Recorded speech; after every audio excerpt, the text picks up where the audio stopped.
So today we're going to hear a little bit more from our experts, a bit about what else can really guarantee success when it comes to bringing up and supporting learners who are neurodiverse. Maybe first just ask both our experts to introduce themselves. Maybe Dr. J, we can start with you, and afterwards Priscilla.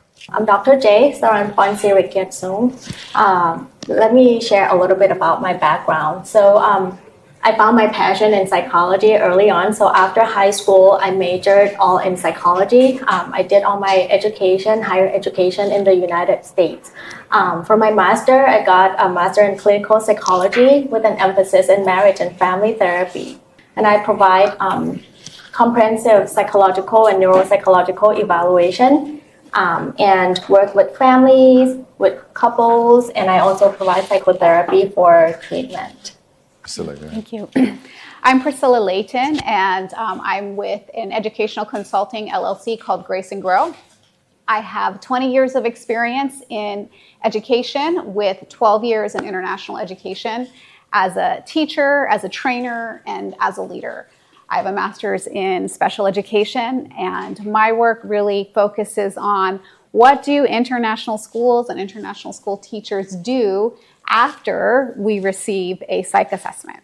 And so I'll put this to both of you. At what point do you think that a parent might consider doing some kind of assessment for their child? What kind of things would they be looking for? What might kind of lead them to that point where they think, okay, yes, I think it's time to get an assessment? That's a good question. For me, I'll put it this way, the earlier, the better. So, a lot of time parents might not notice just because home environment is different too, right? Less structure, maybe less expectation.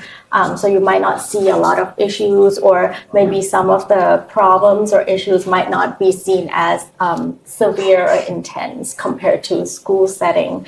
So this is why, kind of getting in touch or talking to the school teachers be very beneficial or very important. And I think at the time where you see kids start to perform a lot lower or kind of hard to catch up in school, or look stressed, sad, anxious, not confident, maybe some behavioral, little kids might act out. It does not always mean that they're aggressive or they want to be aggressive, right? A lot of time they're not comfortable, they're anxious, they're stressed, and they present it that way. That a lot of other kids might see this particular one as being unkind, not nice, don't want to be friends. And these are all problems that impact the individuals and maybe the environment. So if parents or teachers start to pick up or recognize these issues or these symptoms, it's probably best to maybe even just consult or talk to if the teachers, they can start talking to the parents and kind of check in and see if they see the same behavior at home or not, or maybe school usually have good resources and they will point the parents out to if they can kind of do the in-house, they do that. If not, then they refer to other professionals to kind of get these issues assessed or seen or discussed in a more detail. I mean, Priscilla, you've worked in big schools. I mean, how have you seen it managed there when it's been managed well? Yes, I think there's a couple of things to take into consideration. Different teachers, different families have different thresholds of what behaviors they are okay with. So a lot of times I'll see a kid do great in one teacher's class, and then the year shifts, they're in another, and it's Mayday, Mayday, get this child an assessment. So one of the things you have to make sure is that the assessment is not teacher dependent on the threshold of behaviors that specific classroom is okay with, but it's really what that kid needs at that time. Perhaps one lens to use is the difference between a weakness and a deficit. So for example, with executive functioning, we all have strengths and weaknesses. How many of you use Post-it notes? How many of you are writing in your planners right now to help your short-term memory? Those are great tools that you will always use.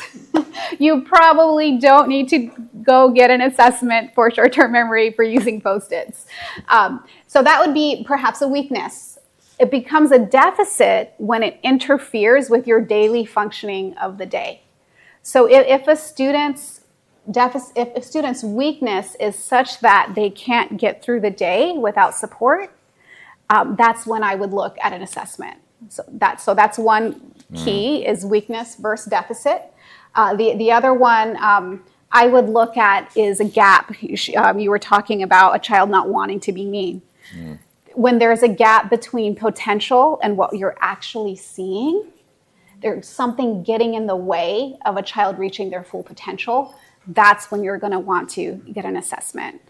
Another question, who has ever seen a 2-year-old before? A baby. Great. Has anyone ever seen a lazy 2-year-old? No one? Yeah. Okay.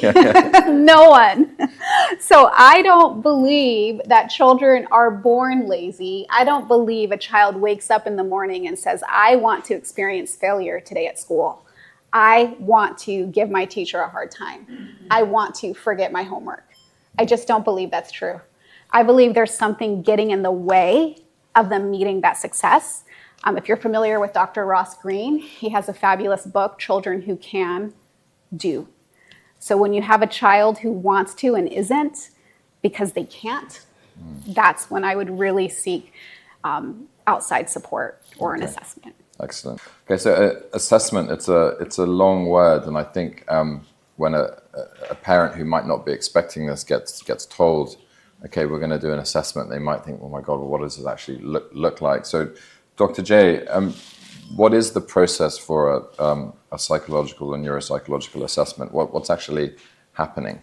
Yes. So throughout the process, when I first meet with the parents, I would do like a thorough clinical interview to try to understand like the history of the presenting problems, developmental, like all the history, any other factors that might impact. So basically during that first session is to try to understand the problems and figure out any other factors that might be playing a role or contribute to this.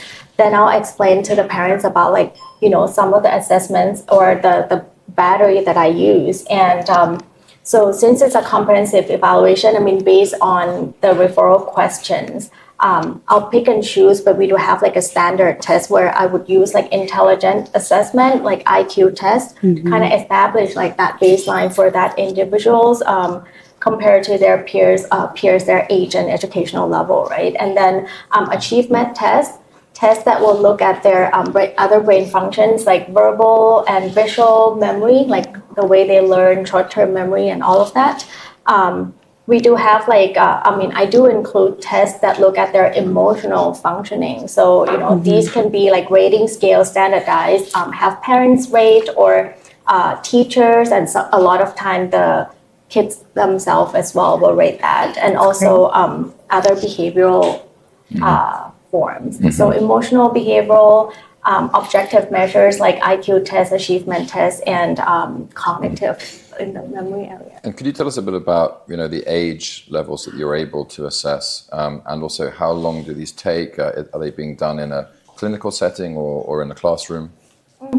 So most of the tests or the battery that I use, the age starts at 6. So for example, like the WISC, the IQ, the youngest would be 6 years old. For those who are younger than that, like maybe 5 or 4, I can still often do like portion of the test and kind of go from there.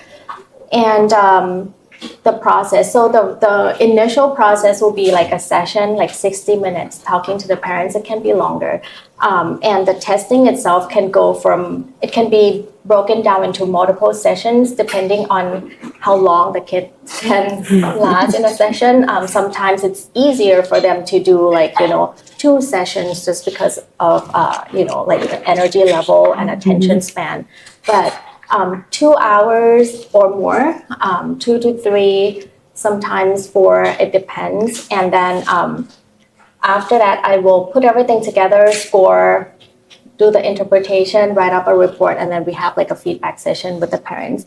there are times that school will request, or it might be beneficial for the provider to also go into school setting to observe the kids in the classroom. And I've done that before as well. Like some school and parents would ask, like, can you come out to the school just so that you can see the kid in a different setting? And I say like, yes, and we do provide that service as well.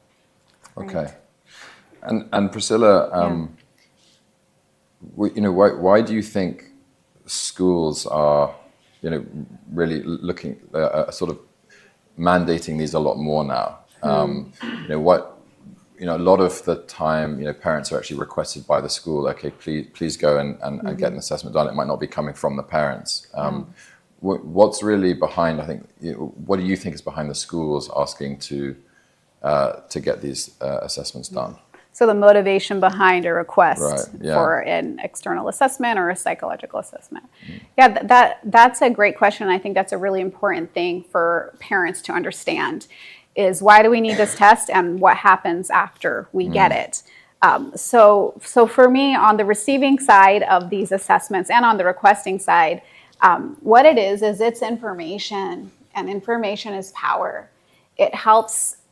It's like taking a video of the inside of a kid's brain and then sharing it back with me. So you're like, okay, this is what's going on. All right, now I have an idea of what to work with. So as you can probably tell from Dr. J and I, our education, our background and experience is very, very different. We have very different roles to play. So when her expertise goes into one of these assessments, and then it comes to me as an educator at a school, that gives me the information I need to make a targeted intervention that specifically meets the needs of the students. Perhaps one way of looking at it is if you go to the doctor doesn't say aspirin for everybody. She's not Oprah. You get an aspirin, you get an aspirin, you get an aspirin. Yay. No, it's very specific. And that's what we do in education. We want to make sure that kids get exactly what they need to be successful, and that it is different and tailored to each kid. And sorry, also want to say, I like what you said earlier about looking at the results, right? So this is why I love doing assessment and kind of looking at the data as well, because it's like if you go see a doctor, you can do scan or something to see what's wrong inside your body, right? But for brain, it's different. Even though you do brain scan, you can see okay, maybe this part gets affected, but you don't really know the function of it. And this is the beauty of doing these type of assessment where you can actually see okay, compared to the norms, where do you fall at this time, right? And then over time can also kind of, do reassessment to see if anything gets better, worse, or what area in particular.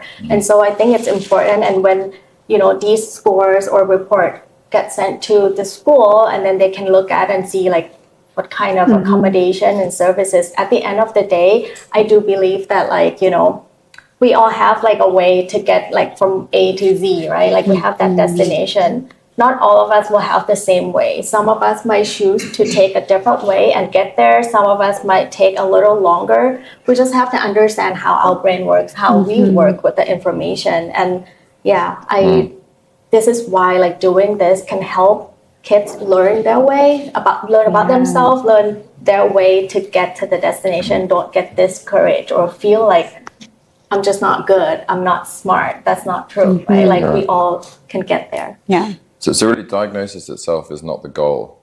But when this diagnosis comes in, it will then, I guess, be passed back to the school. Maybe Priscilla, you can tell us a bit about once that diagnosis is sort of in hand, how are schools managing it? I mean, maybe in elementary school, okay, it's one homeroom teacher. All you have to do is talk to one teacher about it, and maybe that teacher will have the skills to be able to adapt to the way that learner learns. Yeah. I mean, what have you seen in sort of larger schools, or maybe when the kids in middle school, high school, they've got multiple different teachers? How are these diagnoses benefiting kids in these settings? Right. I think talking about diagnosis is approached in many different ways, and we've had some chats about labeling, because there's definitely a hesitation with parents about giving the school an assessment that has a diagnosis on it, and what are you going to do with this? Who's going to see it? So I can say best practice is that you do keep that diagnosis very confidential. And what schools do is often not use the label or the diagnosis, and instead talk about children in terms of strengths and weaknesses. And I think that's a really healthy approach. And that's mostly because labels can be misused if they're given to people who don't have a good training on how to use these labels. So an assessment would come to school, and the teachers, with a learning support program, would turn that assessment into an individualized learning plan, or what we often call an IEP. And that's based on the strengths and the weaknesses in the assessment. And it's a plan tailored to the kids' needs. That plan should be kept confidential and shared with parent permission to the teachers, or with the teachers who directly teach that student. So it's not something that the whole elementary has access to. And then when that student no longer has that teacher, access is changed.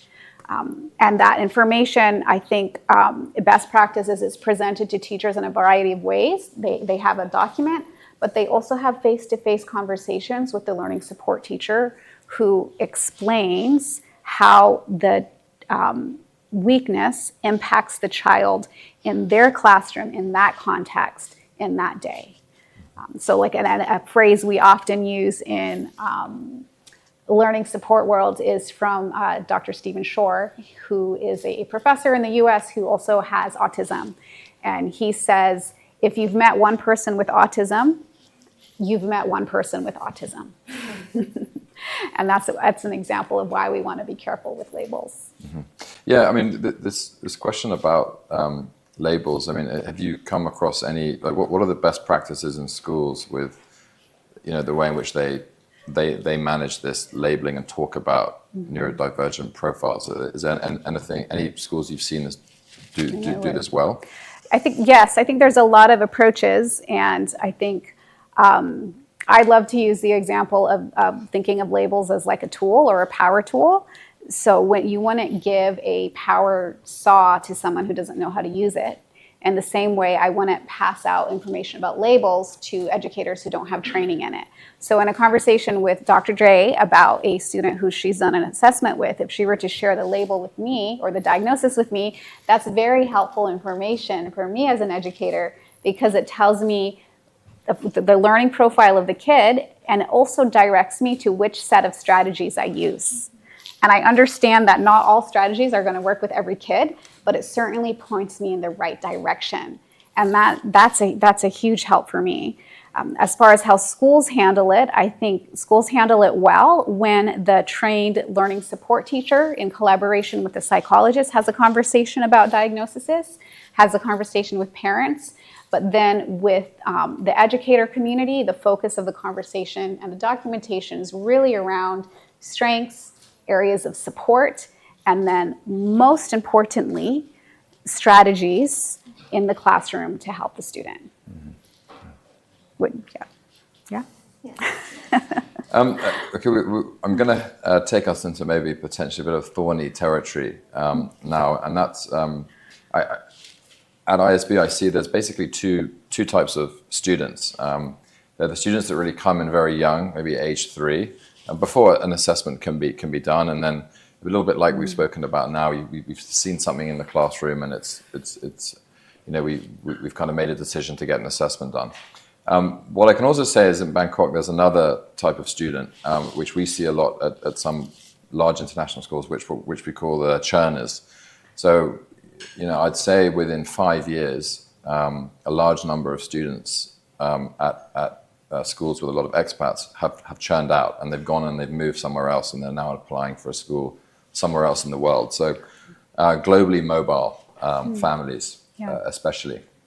So a lot of these families, if they do, they're going to look to enroll at a school these days, the school will be doing an assessment.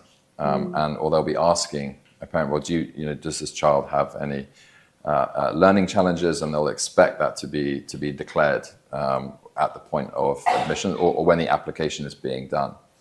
So So basically, I think a lot of parents now feel like when they're applying to a school that they're competing for a smaller number of, let's say, learning support seats. And that, I think, has a kind of a negative connotation because it's becoming, that there's more demand on maybe a fewer number of seats, right? So, Priscilla, I just wanted to kind of ask you, how should parents think about this? It tends to be something that parents get very anxious about.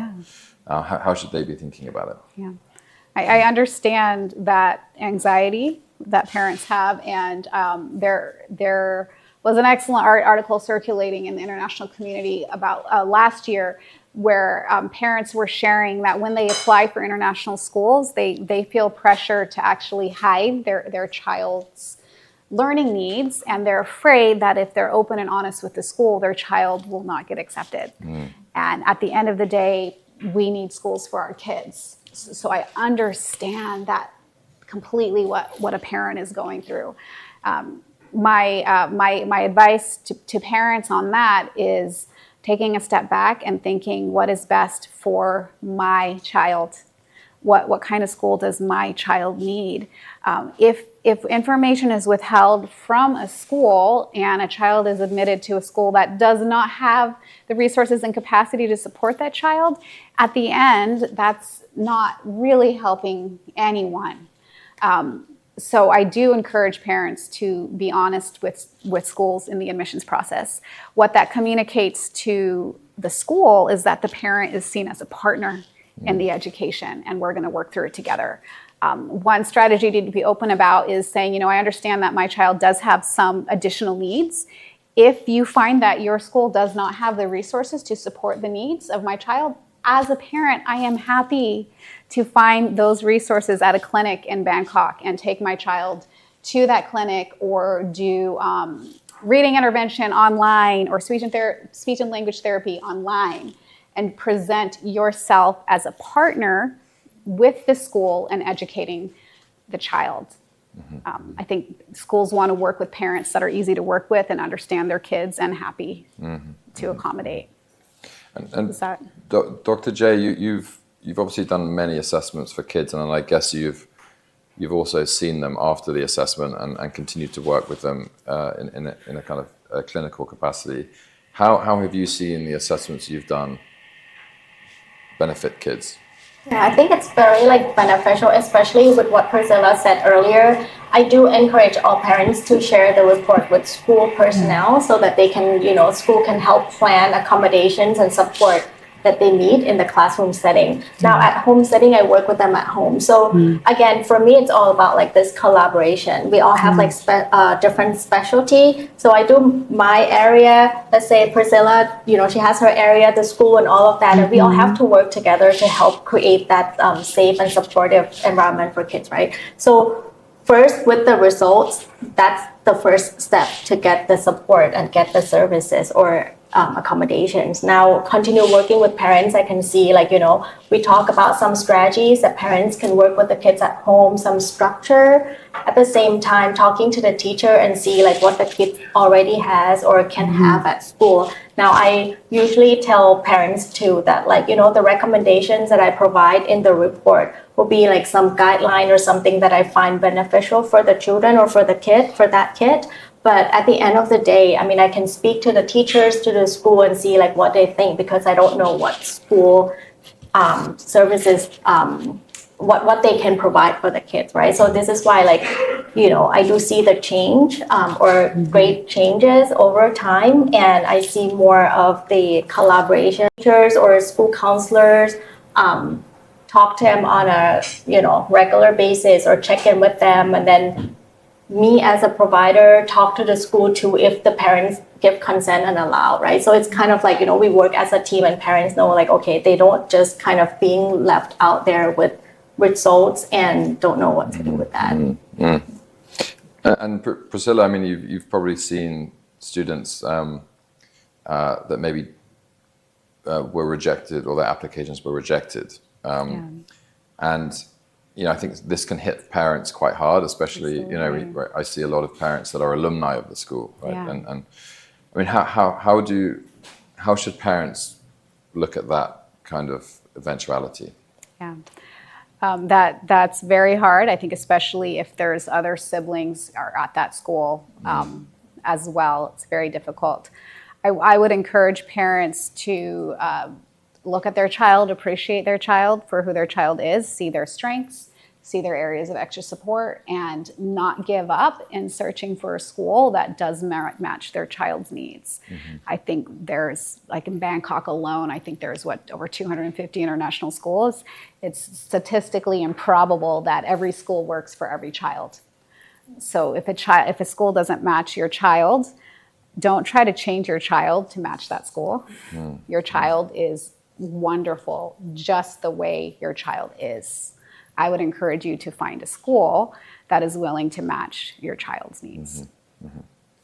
Yeah, and I think I'll also just say, I think last year and this year, I was actually approached by our life-centered education department to say they actually needed more students for that program, because when a school goes and hires a lot of experts and talent to support certain type of learners, that actually really costs money, and those programs actually do need to be filled. So a lot of the time I get asked, oh, okay, can you actually help us go out and find those, the kids with these kinds of profiles, which for me was interesting, because I always thought that there'd be a lot of pressure on those seats. But the reality is, I think now schools are responding to it.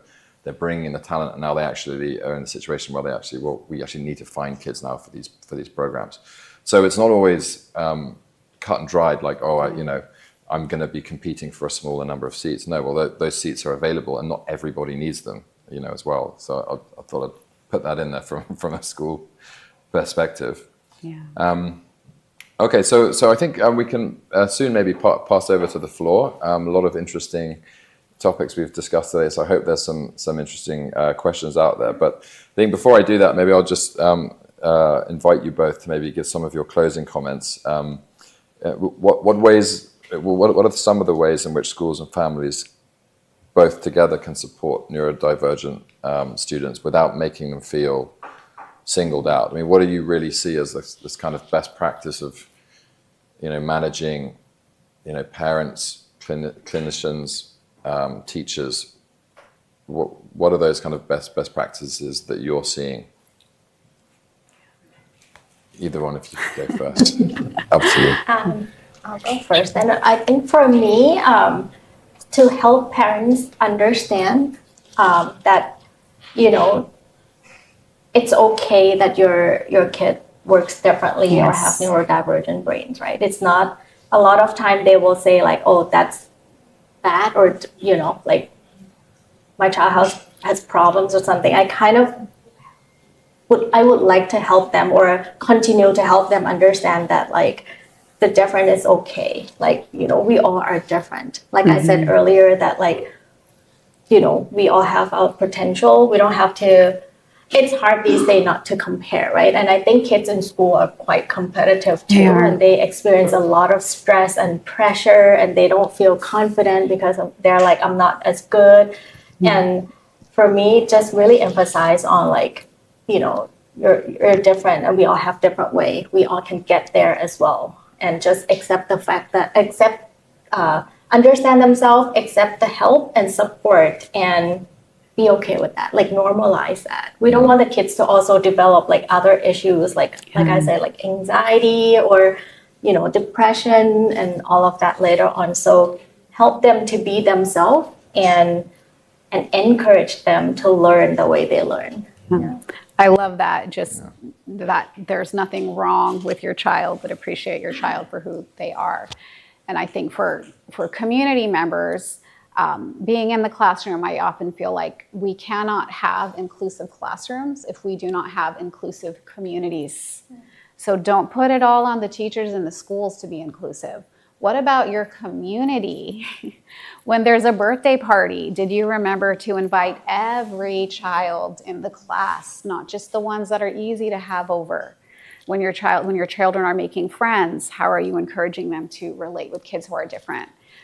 And with that, I think of Dr. Temple Grandin, who's an author and professor who has autism as well. And her quote that I love is, different, not less. So it's okay to be different. And more than that, is the belief that every member of your community is indispensable. Every child has something to add, a value-added contribution that only they can add. And when neurodivergent children are excluded from a community, that community is actually missing out. And what's amazing is the research is coming out that backs that. So when done well, typical children who are educated alongside of neurotypical children, of neurodivergent children, actually outperform kids who aren't on standardized tests and on college admissions. Wow. Right? Like, wow. How amazing is that? So when we do inclusion well, it benefits everybody. And when we don't, we are actually missing out. So I would encourage all of us to embrace our entire community and see everybody as indispensable. Amazing. Thank you so much, guys. Just a round of applause for you both. Thank you. So I wanted to, open this to the floor. If you have any questions, please, please go ahead.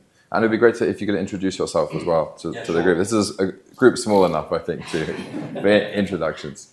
My name's Ash, and I own evening and weekend tuition schools. But just recently, in the last 2 years, I do some agency work with international schools. So I place students. Families will come to me before they'll choose international schools. I've been doing that in Pattaya quite a lot, and I know the schools in Pattaya very, very well. However, Bangkok I don't know so well. And I'll give you a very recent scenario, in fact, just yesterday.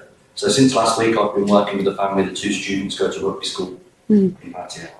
And the boy in year 7 the 2 children both have child psychologist reports. And I think both of them they've done the reports in Australia. And the older boy's in year 7, he's got ADD, ADHD, but he's performing very well academically. But he has some behaviour issues. And then the girl in year 4 has just been recently diagnosed, only just last month, and she has ADHD, but she's performing very low. She's in year 4, maybe working at year 1, year 2 level. I thought it would be quite straightforward, but the parents aren't happy with rugby. There's been no IEP put in place. They don't think that rugby is particularly doing what they should be for their children, so they want to move. We all know, no judgment on rugby, right? Different school. Anyway, I tried to contact a couple of schools in Bangkok. I sent through, with the parents' permission, the child psychologist report. Instantaneously rejected. I wondered, and one of those schools was a school that it's got 3 digits in the name. I won't mention it. But that was a school that I thought would, I don't know if there's anyone working there. I thought that was the school has a reputation for being more open to students with special educational needs. My question is, as someone who doesn't know Bangkok as well, and I don't want to say the word best because that's a matter of opinion, but perhaps the most open, what would be maybe the top 5 perhaps international schools in Bangkok, in your opinion, that would be open to students that have educational needs? That's a hard question for so many reasons. I understand. So when you think educational needs, the bucket's like this big, right? So what type of educational needs? And that's why I said the students are so different as well. Right. Things I would be looking for is on the school's website, are they indicating to you that they have a learning support program? Can you see that? First of all, do they have a program? You're going to look for that. Some schools don't have a learning support program at all. So that might be a little bit more challenging. The flip side of that is sometimes a smaller school with smaller class size is going to be better for a student than the school of 2,000 kids with 2 full-time psychologists, a speech and language pathologist, an OT, all the bells and whistles. That might not be the environment for a kid. It might be too rigid, too prescribed. They might actually need that smaller class in a smaller school with a teacher in the classroom who's willing to accommodate. So I would be more likely to tell you things to look for in a school rather than naming the top 5 schools. And part of that is it's case by case. So in every one could hypothetically say that there's a bad example in every school. And there's a good example in every school. So I can't say this school is excellent, because on the other side, I know parents and students who have been at every school and had a negative experience, and vice versa. Yeah, and Sorry. oh, do you want to answer this question? Yeah, I was going to say, we're from ELC. It's a primary school, kindergarten to year 6 only, unfortunately. But we run the Student Services and Wellbeing Department, which is the inclusion program for mainstream. Jay works at our DOVE program, which is a high needs program. It's not attached to the school. But like I said, we're primary only. But we are very inclusive. So. Mm-hmm. Yeah. And I would agree with that. Sometimes there's the ones, like we could all name the top 5, the perceived top 5 schools in Thailand. And what is that perception based on? How expensive it is, how many kids they have, how many resources they have. I read a fascinating dissertation by someone out of California, and her research indicated that what a child needed was a teacher who cared about them and was willing to meet their needs. If you can tell me a school where every classroom has that, I am going to tell you that is the best school. Mm-hmm. Got to get them in the door, though. Yeah, so I did want to add to this, actually. So I'd say 2 things. One is a lot of the time a child is rejected. It's got nothing to do with the profile of the child. It's just, do they have the seats available? That's and true too. I've had so many people tell me, oh, my kid got rejected from ISB. And I said, is your kid going for grade 5? And they'll be like, yeah. And I'm like, everybody's getting rejected because we're already oversubscribed for certain grades. Having said that, we see there are sort of craters in some grades where there's just a huge amount of capacity. But for one grade in particular, it's just oversubscribed, and we're just having to reject all these kids.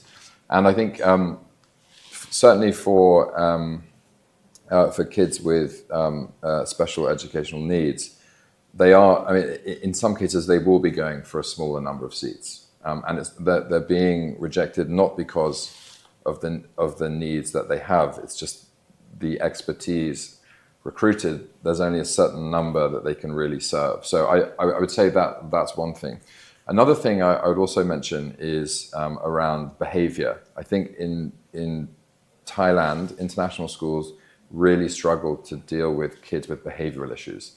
And so when you say, okay, well, one kid's got ADHD, ADD, and then the other one's got ADHD and a behavioral issue, then a school will look at that and be like, we don't know if we can support the behavioral issue. So it's not so much the ADHD, it just might be that they really can't support a certain kind type of that. And I know that that's very common amongst international schools. And I think that the reason for that is because you've got experts coming in from all over the world, and the way in which behavior is dealt with in different countries is, I think, very different.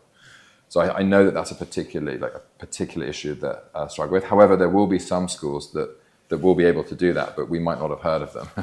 But they are happy to take kids, maybe with behavioral issues, and are able to do that quite well. And sorry, the third thing I'll say, and we actually work really closely with the Dove Center. The Dove Center and our life-centered education programs are highly complementary, and we do get a lot of kids that go between the two. Having said that, I would say if somebody is living downtown, the best place for them to go if they have those needs would be the Dove Center. If they were living up near ISB, which is 25 kilometers away and with bad traffic, etc., I would say don't go to the Dove Center, because you're going to be stuck in traffic for an hour or 2 a day, and that's really not good for a child who has to sit still maybe for all that time, right? So a lot of the time it also depends on what is the best school. Sometimes it's the one that's closest to you and provides just the best environment, and is sometimes more practical for the family, as well. And of course there are other factors like cost as well. A lot of the time, these programs, I can say for ISB, probably would be out of reach for a lot of parents, especially those paying from their pockets. So I'm really happy. These events really are so we can talk afterwards as well. I can say there are a lot of questions you might not want to ask to the group, and maybe not schools that we want to put out there to the group, but I think happily to communicate one-on-one and maybe give you some schools in Bangkok that you can go and check out and go and meet. But certainly there are some names we can give you. Okay. Yeah, and I'm happy to talk to you afterwards. I'm not sure I would name 5 schools. We're also on camera right now, so Dean's recording everything. So yeah. And I want to just recognize the reality. I've certainly worked with parents who have not been able to find a school in Bangkok who would accept their child that I thought was amazing and had so much to add. And I think that comes to a cultural shift that I would love to see us all working together to see as a community, how are we embracing these kids and making sure that they all have a place that they belong and that they can feel accepted at. Yeah. My name is Daniela. I work at ISB. He's my boss. So my journey is quite personal. I have an autistic son, nonverbal, and an ADHD daughter, 7 and 10. So there are many things that we said here, but one thing that I would say is that it's very important that there is a training for teachers in every school, no matter their grade and when they are. It's essential that everybody is aware, there is awareness raising and training for every teacher. And it goes back to that with the kindness that you said as well, because I remember myself when I was looking for schools, even asking teacher, I'm looking for a kind school. It's like, amen. You see their eyes go. And I'll just add to that. I'm very. I know he's an older advocate for inclusion now, but Dr. Rick Lavoie, if anyone's heard of him, he said he has never had a parent crying in his office because a child wasn't meeting the academic demands. He's had parents crying in his office because their child has no friends. And that's the kindness. As a mom, I care that my kid learns. I know I'm on film. I care that my kid learns. But I want my kids to have friends. I want them to be loved. I want them to come home smiling from school. To me, that's the best school in Bangkok. So I hear you. Yeah. I am coming with a couple of hats, ex-teacher, but also newly arrived in Bangkok and very newly parent of inattentive ADHD, diagnosed 12-year-old. So we got that 3 weeks before we left, and then park that, and this is me now dealing with it. But something that was super interesting with the paediatrician that we saw before we arrived was, I can't see that this is impacting her academically. So we haven't talked about medication at all. So I'm sort of interested to see what the triangle of parent, school and psychologist looks like with the medication side of things, because my daughter is 12 and all of those things you're talking about, she's come from first term of year 6 into term 4 of year 7. She's just landed in middle school. There's all the things, she's a girl. There's 12-year-old girl she's dealing with. And so I'm not concerned, again, with the academic side of things, I'm not concerned about, but I'm really interested now, I'm a perimenopausal lady as well, watching all of my girlfriends get diagnosed in their 40s with ADHD. Yes, that's a thing too. I'm really interested to see around the social side of things, and is there benefit for medication for the social side of things, not solely on the fact that the teacher can't sort of see them focusing in class on the schoolwork side of things. So I'm sort of interested in what that looks like with the social side of things, especially with the older kids. Yes, especially at the age, and also with the transition, adjusting to the new environment. So definitely there's a lot going on her plate. And, when it comes to that, just the ADHD itself is one thing, right? And seems like academically there's no concerns, but also, but other aspects we probably would look into the emotion side and all of that. And that's the kind of case that, we would sit down and see what else that might be going on. If not through talk, then the options of medication is always there.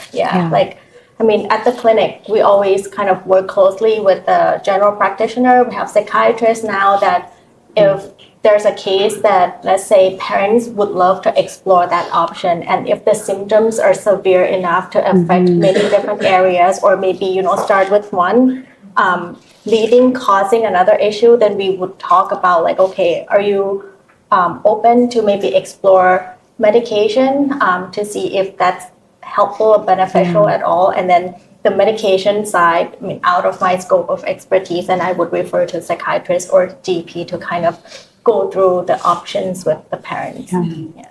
And that isn't something we talked about, but I also I believe it helps with our compassion lens, is understanding that with ADHD and medication works 75% of the time.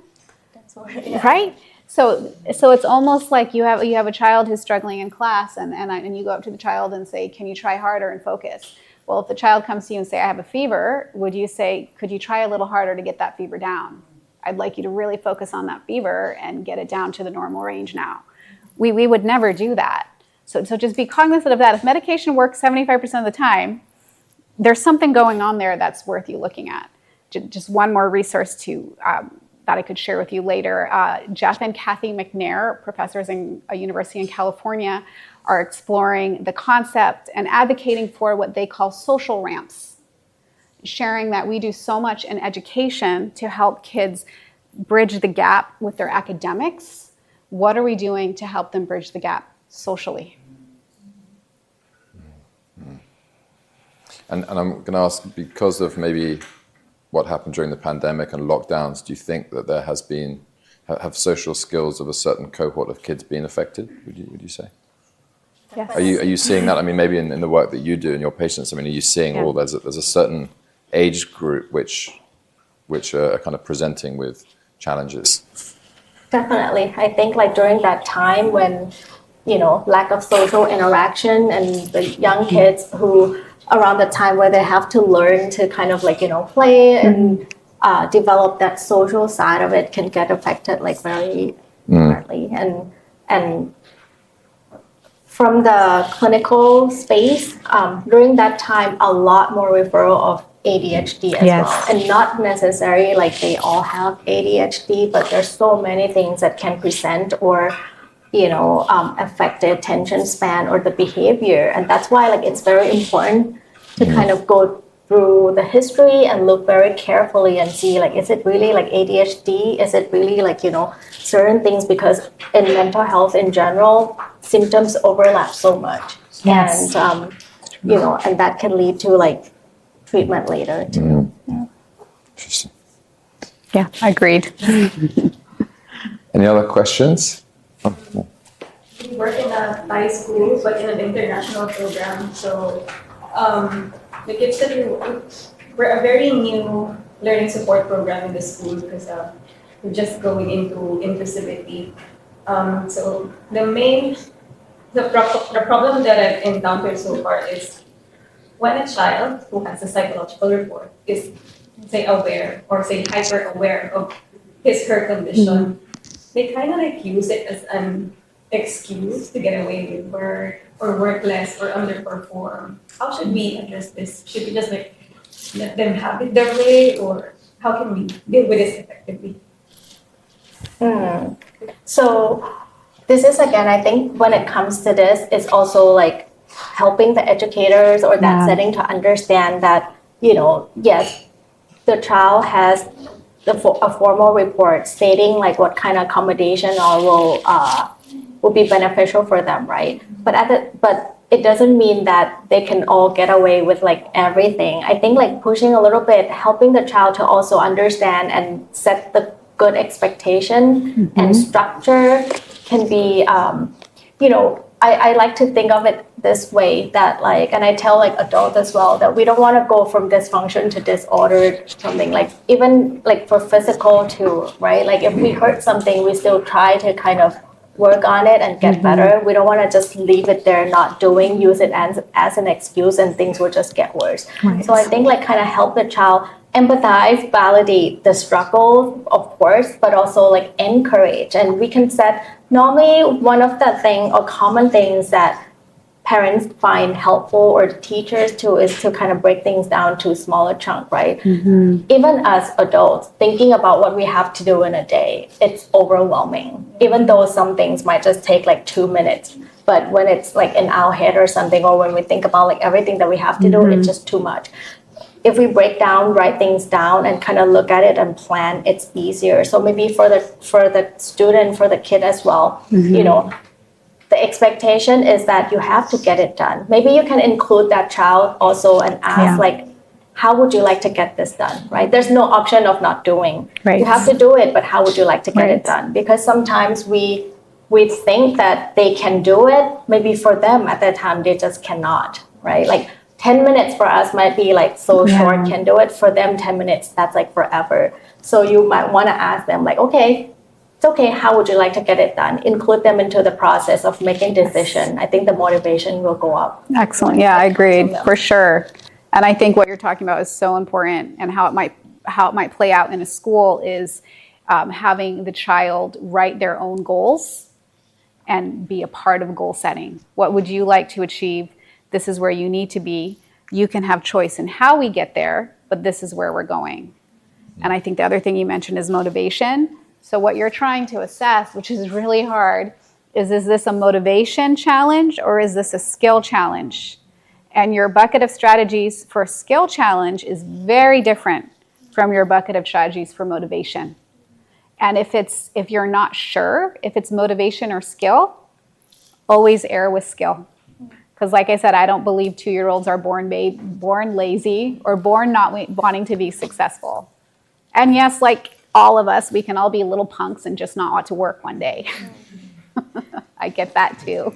Alright, just talking just 2 days ago, the student trying to like make her work on something, and her excuse to me was like, "Miss, I have ADHD." I would say, and that's wonderful. Here's some things that are great about having ADHD. You have a lot of skills. Let's use some of those. Yeah. There's limit to each lesson, and parents, they don't have the free time to do what they want when they want it. Yeah. So And you're also sorting out what's specific to this child's personality versus what is ADHD. I'm sure there's all kinds of children that don't feel like doing their homework, and it has nothing to do with the diagnosis. she has a diagnosis and she's aware of it. Yeah. So sometimes she uses it to get away with work or work less or Yeah. which is that's very helpful. Thank you. I understand. Been there.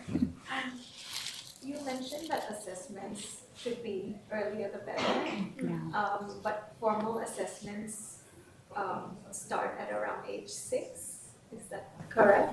Yeah, when I said like early, the better. It's in like early that you detect or question some signs, then yeah, the earlier to kind of seek help. But most standardized tests, at least like the battery that I use, the age starts at 6 years and above. I mean, like the IQ tests and other cognitive tests. But if it's like behavioral ratings or achievement, the norms go lower. I work in an early years setting, so 3-4-year-olds, and if I notice patterns of neurodivergence, how can I support sort of if assessments are too early, formal assessments are too early at this point? How do I respond to this, or what do I suggest to parents at this very, very early age? For very, very young children or early age, a lot of time we base on like behavioral observations and report, right? So can still do some screening, and go based on what we find, then we can kind of help plan the intervention or suggestion on I think we're going to have an opportunity to chit chat afterwards. I think you're going to get a lot out of that, and also meeting each other. As I said, part of today as well about meeting each other, supporting each other here in Bangkok.